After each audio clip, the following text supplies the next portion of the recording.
Because eventually everyone gets used to a new place that isn't really their home. But I got like a little bit out of the South African spirit and more into the German spirit.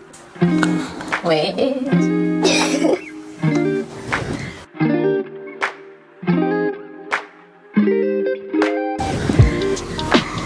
Hello everybody! Hi everyone, welcome back to my YouTube channel. My name is Dambisa Dube and this is my daughter. Mtinga. She's back. She's back. Thank you so much for the encouraging words that you left in the first video. She saw most of them, I think. Yes, not all of them, and she really was looking forward to coming back on. This was actually her suggestion. She said she was ready to come back onto the channel again. Yes. And we are kind of in a transitionary period at the moment, which I will get into in another video. So it makes sense that we reflect on Dinga's schooling experience. But for those who are new here, please do check out my other videos just to understand who we are, why we're here, why we're on this platform. Yes. But to give context, we're in Germany. Currently in Germany, and we've had a really great time for the past year and a bit. And it only makes sense that I also shed light on my daughter's experience while I'm here, because I'm not here on my own. And it's been really important for me that she is integrated into where it makes sense, certain decisions, and that I try to factor her feelings in, her likes, her interests. And when we had moved from South Africa, we found an international school that was intentional, so that she would be able to settle into the schooling system this side without any disruption for her schooling, and that she would also be able to reintegrate to wherever we would move next, whether that would be home or anywhere else. So Dinga wants to share her experience in an international school. We won't be disclosing where she went to school, just for privacy, but she'll share her experience in an international school in Germany, and then what she's looking forward to in the South African school system. So maybe do a little bit of a comparison. So over to you, Miss. You can go ahead and share whatever you feel comfortable to share about how school has been for you here in Germany. Okay, I'm not gonna share anything like too personal, just for my own privacy and our family's own privacy. Because if a hacker is watching this, it's too bad for you guys. I'm not gonna tell anything personal. So my experience in Wangari Maathai has been good. So firstly, my name is Mtinga Dube, and I am 9 years old. From in the last video, I know I was 8. My birthday just passed, and I really like art. I like drawing. I like games. And yeah, I'm very interested in art and games and all that stuff. And I forgot to mention, I'm in grade 4 now. Last video, I think I was in grade 3. The last video. But I'm in grade 4 now. And so the only thing you like about Wangari Maathai is that you have open activities? But we also have EL, and I also really like English and art and math, and I can go on for hours. Okay, so what Dinga's talking about is one of the things that I was concerned about with her going into a German school with, a traditional sort of German structure, is that she wouldn't be able to integrate and have some kind of continuation from the schooling system in South Africa. So it was important for me to send her to an international school so that she would be able to be exposed to subjects she was familiar with, but also a wide range of really cool subjects and things that would really allow her to tap into different parts of her personality and her interests. And so the things that she's speaking about open activity and art, and that are all the things that they offer at Wangari. Another thing that I wanted to find out is, how was it making friends for you at Wangari? Was it something that was difficult for you, in a German school, or was it easy for you? For people who are watching, I mean, Mommy knows some of it, but how was that experience for you? It wasn't so easy because, a lot of people don't really like me, especially the boys. The boys do not like me at all. But my first friend there was Sunuri, and we eventually had a play day, and I became friends with other people, Nora, Taya. I don't want to say all their names because I'm gonna leave, and also just for their own privacy, because I don't want them to be like, huh, why am I being shared on YouTube or something. Okay, so you're saying making friends was not easy in the start, but it became easier for you. Well, it wasn't actually easy at all, and like in everything wasn't so easy. But I did make a lot of friends. Okay, and what we tried to do is, have Dinga be really open and share if there was anything that was concerning her at school, and the school system also allows for that. The teachers are very open, they're very supportive, so if there was ever sort of any bullying incident or anything that I was uncomfortable with, that's something that we could address. And luckily during our time here, nothing major ever happened. I mean, they would have some, disagreements here and there as friends, but Dinga didn't get bullied or anything to that extent. So now, in us moving back to South Africa, is there anything that you are nervous about or are a little bit scared about when it comes to going back to school in South Africa?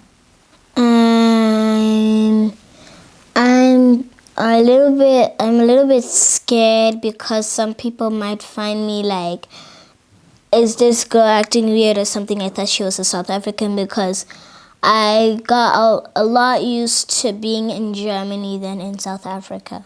Yeah, but why would people think you're weird?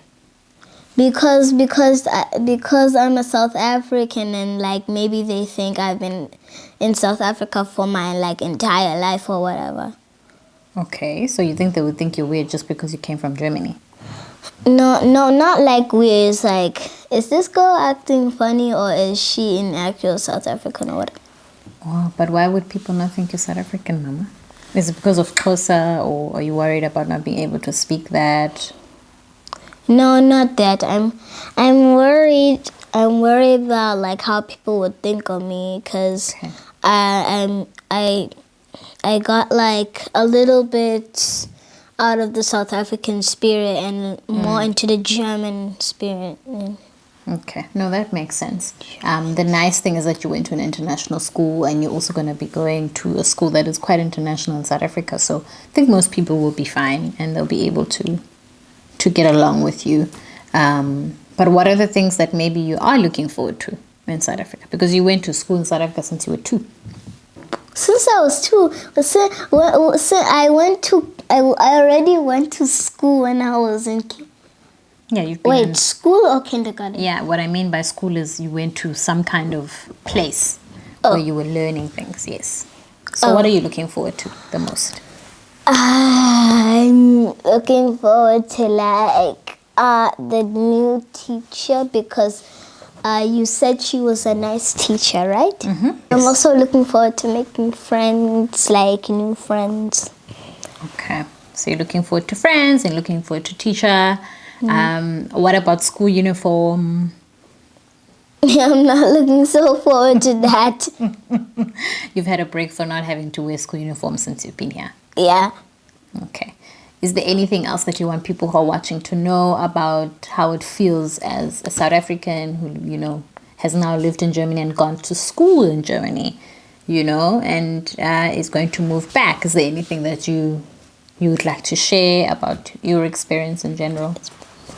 In my opinion, like sometimes, like people can change a bit because they're like in a totally different place. That's what I experienced. It might be different for everyone else, but yeah. So my experience here, it's been quite good, and I've learned some things about Germany that are like completely different from South Africa. Yeah, it was a change. It felt like a big change. Like I was in a completely different world, but then I started to adapt to it. I started to get used to it. Because eventually everyone gets used to a new place that isn't really their home, but it feels like they're home when they get used to it. So yeah, that's why. Yeah, and you've done really well. You've been very open. You've also been very willing to learn. You've also been very kind, especially when you were getting to know new friends. And I think you've learned some valuable lessons about yourself and about friendships and about the type of person you want to be. So I think you being in Germany has been really great. As a mom, I've really enjoyed watching you grow and change since you've been here. So you've done a good job. High five. Okay. I wanted to give a bit of context to why I moved to Germany with my daughter and why I opted not to leave her behind, and what considerations I needed to make as far as the schooling system is concerned. So I always knew, I just want to give a bit of context why I decided to move with my children and what kind of considerations you need to make if you ever want to do that. Or at least what I needed to think about when moving with my daughter specifically, because when I moved, I was still pregnant with my son and my daughter was in the 3rd grade. So there was a lot that I needed to think about in terms of, uprooting her and then, staying in the country for a short period of time and then having to then uproot her again and integrate her back into our country. So, disclaimer, this was no easy decision. This is not something that I also took lightly. There's a lot of considerations I needed to make, but what was always clear was if I'm going to selfishly pursue my dreams or find a gap that is convenient enough for me to take a leap like this for my growth, my professional growth, I also needed to bear in mind what considerations I need to make for my child. And this opportunity was so fitting in the sense that Dinga was 8 when we left, which was a good age for us to be able to move. And when we came back, she was 8 and she was already in school. She was not a teenager. I know that the older the kids get, it becomes difficult for you to make those kind of decisions. So the gap seemed perfect for us and our situation. And the reason why I sent her to an international school is because I didn't want her to have to struggle to integrate when I knew we would only be here for the short term. So I really wanted to make the integration process for her as simple as possible. I don't know what the future holds. I don't know really how it will affect her, whether this will be positive or negative in the long term. But what I do know is that from my own experience and having been exposed to the world at a very young age, it really widened my perspective and my confidence as a person and my personality also. And so I'm really hoping that for her as well. And in us moving back, those are the considerations I also needed to make. So what kind of schooling environment is she now going to go settle into? Is it going to be accommodating for this context? So it wasn't something I took lightly. It's something that we have to kind of take as we go and hope for the best along the way. She is an open child, as you guys can all see and have seen on the channel. But it is something that I also seek a lot of guidance from other people who do it and have done it with their own kids. So, no situation is the same. And if you're encouraged to leave with your kids and uproot your kids, make the decisions that make sense for your situation.